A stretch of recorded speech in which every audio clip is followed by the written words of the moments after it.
Welcome to another video.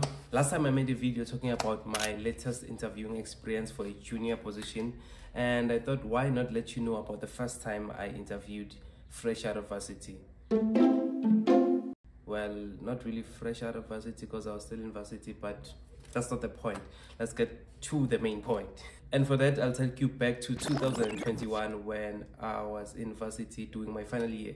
So for a little bit of context, I started at Durban University of Technology from 2019 to the year 2021, which was my final year. So during the final year phase, that's when I actually got to know that I had to apply for internships, graduate programs, whatever.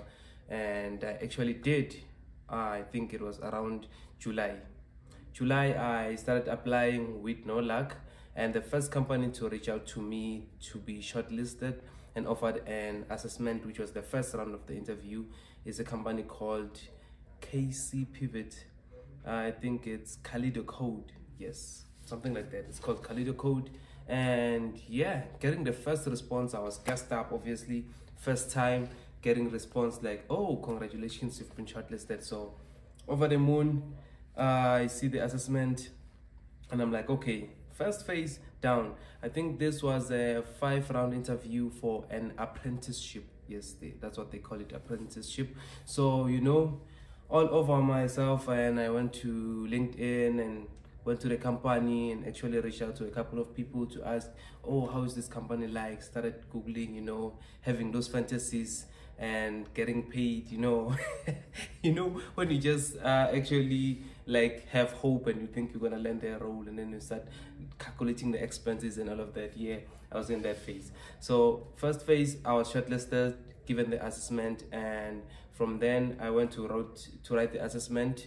I wrote the assessment. I think it was logical. I don't really remember a lot from it, but yeah, it was quite a challenging assessment with a bit of like some riddles and getting animals across something at first, which was like, that was the easy part, and then some math.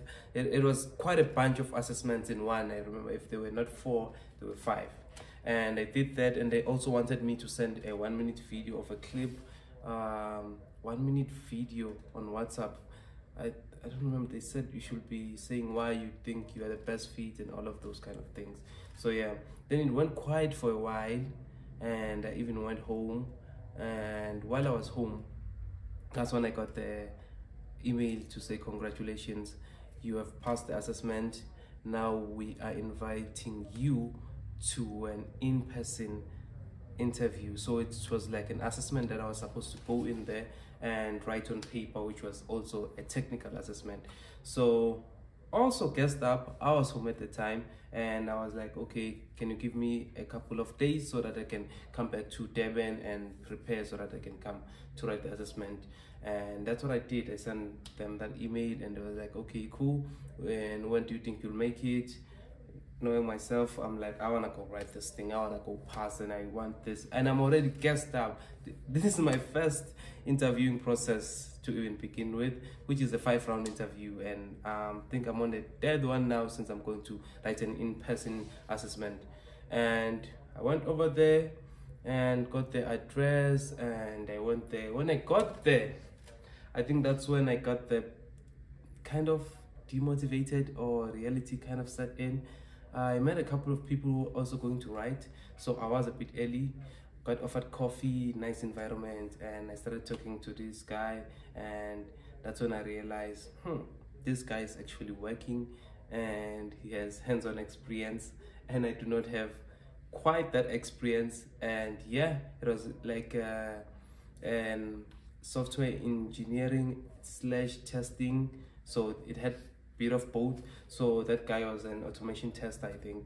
Yes, he was an automation tester, so he has quite experience and some coding experience there. I kind of got demotivated a bit, but I was like, okay, head up, chest up, we're still gonna kill this thing. So that was the spirit. But as soon as I talked to a couple of people, I knew more in over my head here, and went into the test, and then they read out the rules, got in there, they gave us switch off your phones and started writing.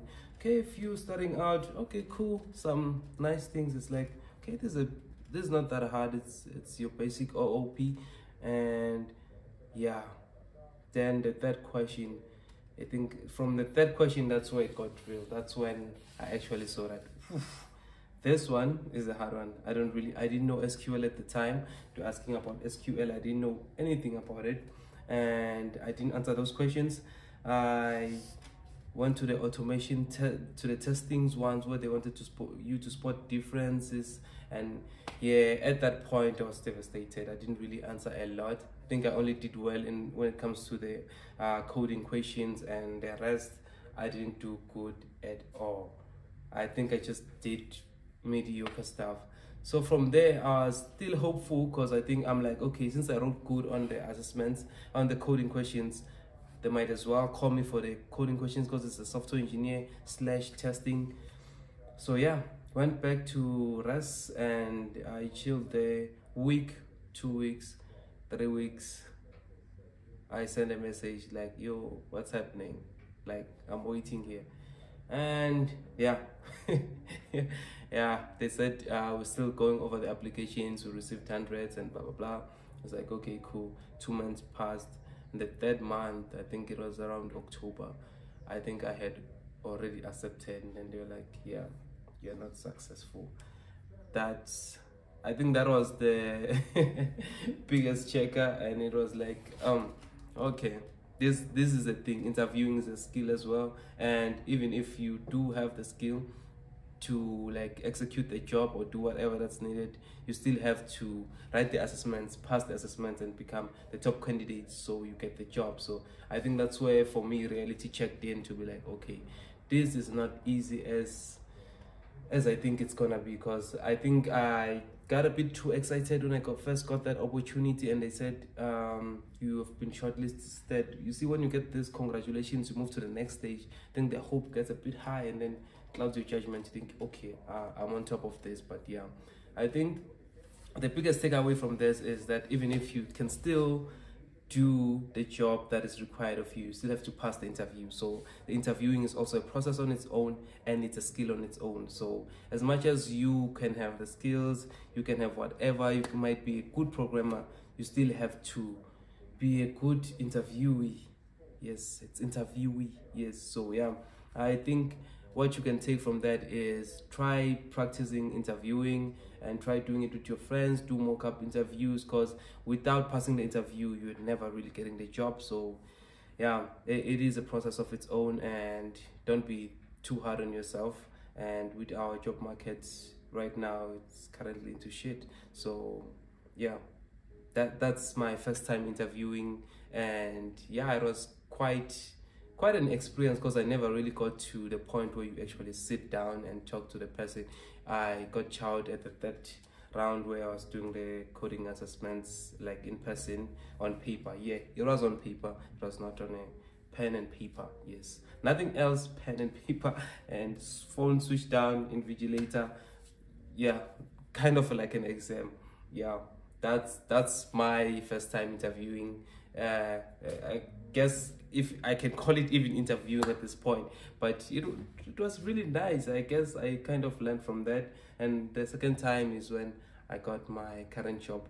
So yeah, that's been my experience. The rest I've been shouted the assessments and also all the other things, and then after that it's been, yeah. So with that being said, best of luck with your interviews, and I hope you're still putting up the applications. And do remember, interviewing is a skill of its own, and don't be discouraged by people on the internet saying it's easy to get a job, or it's easy to do this, you can be a developer in this many months, and forget all of these things. That you still have to have the skills for interviewing as a software developer, and also having the soft skills to become an employee. So yeah, I think that's about it. Hope you have a good day, and I'll see you in the next one.